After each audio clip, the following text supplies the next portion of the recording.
everyone. In this video, we are going talking about coaching and performance management. So, in this video, you are going to know what is coaching and performance management. A coach is someone who can give correction without causing resentment, as said by John Wooden. Coaching in an organization is a partnership between manager and staff. The coach helps the client or staff to achieve their personal best and to produce the results they want in their personal and professional lives. Coaching ensures the staff can give their best, learn and develop in the way they wish. Coaching is likely to be highly beneficial to individual participants. There is a lack of coordination within the organization that makes it difficult to assess how much coaching is taking place, who is providing it, to whom, and how much value it is offering to the organization as a whole. Coaching is more reactive than proactive, usually in reaction to a particular issue. There are a few reasons why coaching is often reactive rather than proactive. First, coaches are often hired to solve a specific problem. For example, a company might hire a coach to help improve employee morale or to help a team develop a new product. In these cases, the coach is being brought in to address a specific issue that has already arisen. Coaches often work with individuals or teams who are struggling. This could be due to a variety of factors such as performance issues, personal problems, or conflict within the team. In these cases, the coach is being brought in to help the individual or team overcome the challenges they are facing. Next is coaching can be expensive. This can make it difficult for organizations to justify hiring a coach unless there is a clear need for one. As a result, coaching is often used as a last resort rather than a preventative measure. Some examples of how coaching can be reactive rather than proactive is: first, a company hires a coach to help improve employee morale after a series of layoffs. Next, a team hires a coach to help them develop a new product after they have missed their deadline several times. Next, a manager hires a coach to help an employee who is struggling with performance issue. And lastly, a couple hires a coach to help them resolve their marital problems. Coaching is a manager who effectively coaches staff to enhance both their current performance and position them for future positions is of importance to many organizations. Coaching also results in organizational transitioning from their existing performance system to one that incorporates a productive culture that encourages rewards and demands managers to be productive coaches and mentors. As Richard Shui said, a great coach not only inspires but supports and encourages others to get results. So, what are the issues in coaching? The first one is communication gap.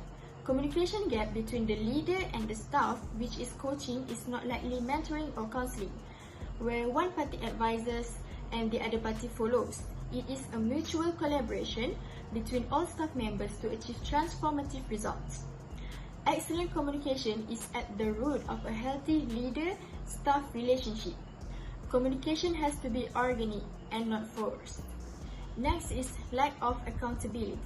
The issue of accountability for actions assumes a lot of significance in the outcome of the coaching process. Having a great plan is not enough. It has to be executed well too. Many leaders make the mistake of not assigning accountability to the staff right at the outset, or they themselves take on the role of the accountability partner, or they decide for the staff what their accountability should be like.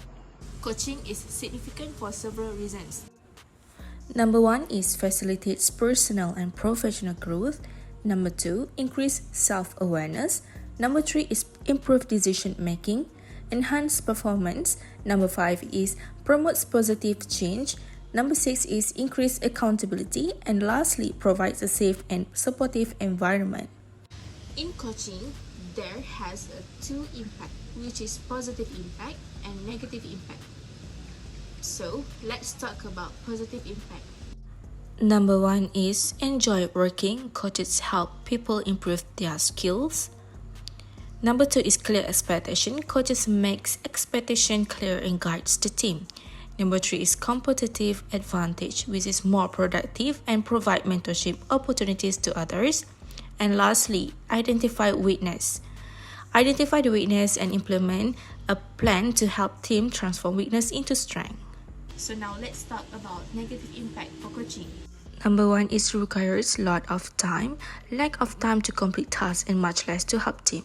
Number 2 is difficulty. Few people are gifted at being effective coaches. Number 3 is coaching is two-way street, only works if team members are committed to the process. Without good chemistry, work well together in order for the coaching leadership style to be effective. There is 2 recommendations for coaching. To become a great at coaching, need consistently improve a few coaching skills such as Number 1 is communicate is an encouraged and respectful way. Being supportive to employee is critical because it creates a safe space and fosters a good coaching relationship. And number 2 is focus on people talent and potential. Growth is a lifelong process. It is always possible to improve something. And now we will be covering about performance management, which to give a clear understanding of what it is, the issues, significant, a positive and negative impact, and also what is the recommendation on performance management. So, what is performance management? Well, performance management is the systematic evaluation of an individual in an organization with respect to him or her performance on the job and to see the performance for development.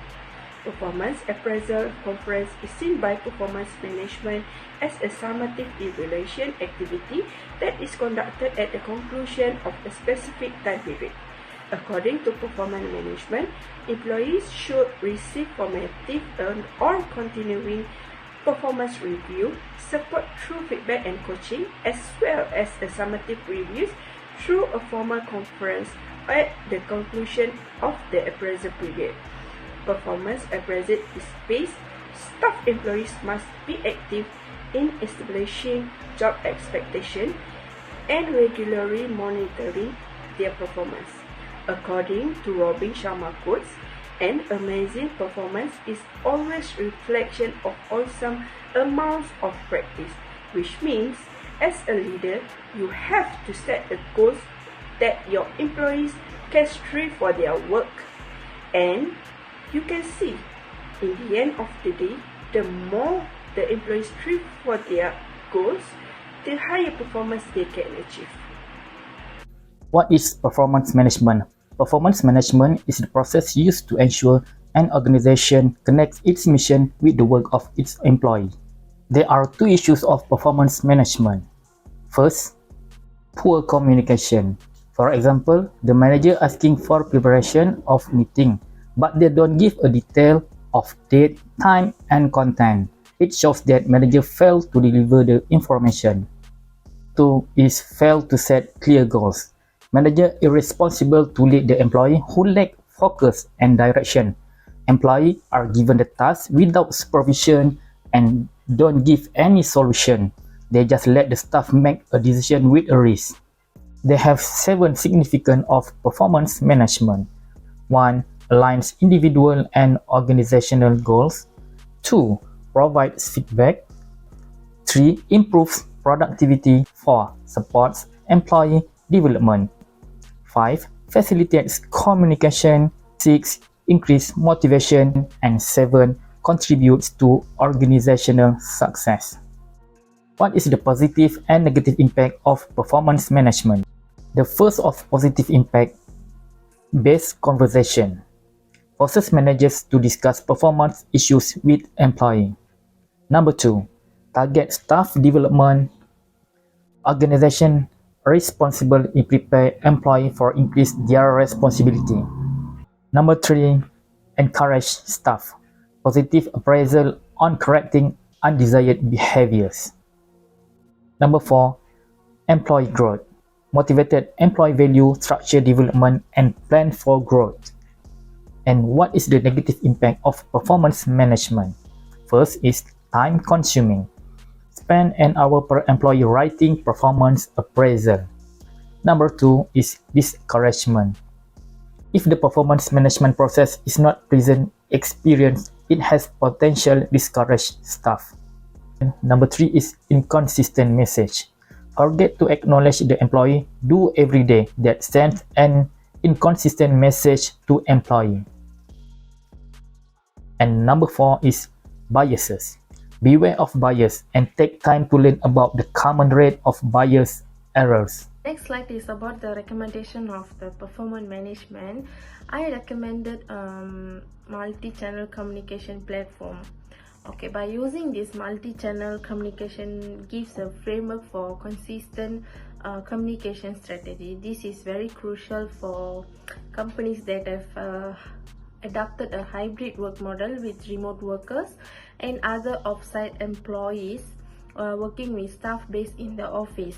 With the multi-channel communication platform, they can reach employees wherever or whenever they are working, including via phone. If they are working from home, also personalized communications to bring them in line with the company culture. Okay, the next is a clear goal gives something to aim towards. Such goals help establish the expected standards and the rewards for success. Okay, so therefore we can using objective and key result, which is OKRs, and key performance indicators, which is KPIs. These both are excellent ways to set goals and measure progress towards success of each company or employee. For more, activities and results can all be tracked through clear metrics and make sure employees know exactly what the company expected from them. In conclusion of coaching issues, the best way to motivate and manage people is to use a combination of these various coaching techniques. Okay, the next is a successful business manager and must a combination of these coaching techniques depending on the personality type and driving factors of the employee to get the very best out of the individual.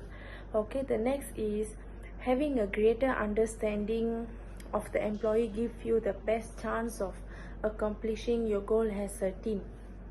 Okay, the last one is for the performance management, systems to be aligned with organizational goals and individual needs. They must consider all these 3 trends.